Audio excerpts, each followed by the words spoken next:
নমস্কার। আজকের চাকরির খবর সন্ধানে তোমাদের প্রত্যেককে স্বাগত জানাই। আজকে আমরা আরেকটি জব নোটিফিকেশন নিয়ে এসেছি।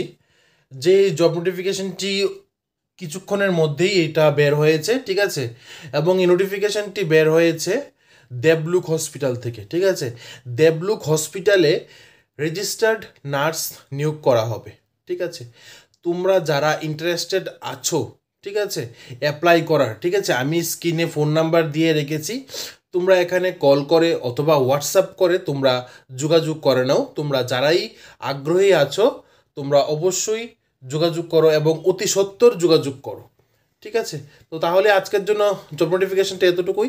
এবং তোমাদের কাছে আরেকটা জিনিস বলতে চাই, সফেদের ওয়েবসাইট কিন্তু খুলে গেছে। তোমরা যারা এতদিন ধরে অনেকগুলি প্রবলেমে ভুগছিলে যে অনলাইন অ্যাপ্লিকেশন করতে পারছিলে না, তো তোমাদের কিন্তু অনলাইন অ্যাপ্লিকেশন খুলে গেছে।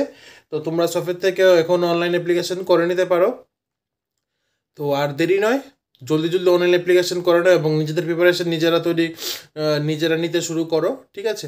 তো তাহলে আজকের জন্য এতটুকুই। সবাই ভালো থাকো, সুস্থ থাকো এবং নিত্য নতুন জব নোটিফিকেশনের জন্য এবং ত্রিপুরা রাজ্যের ছোট বড় সরকারি বেসরকারি স্থায়ী অস্থায়ী চাকরি নোটিফিকেশনের জন্য আমাদের ইউটিউব চ্যানেলকে এখনই সাবস্ক্রাইব করো এবং নিচে দেওয়া বেল আইকনে প্রেস করো। কারণ কেন আমরা চেষ্টা করছি তোমাদের জন্য নিত্য নতুন জব নোটিফিকেশন যেন সবার প্রথমে আমরা নিয়ে আসতে পারি।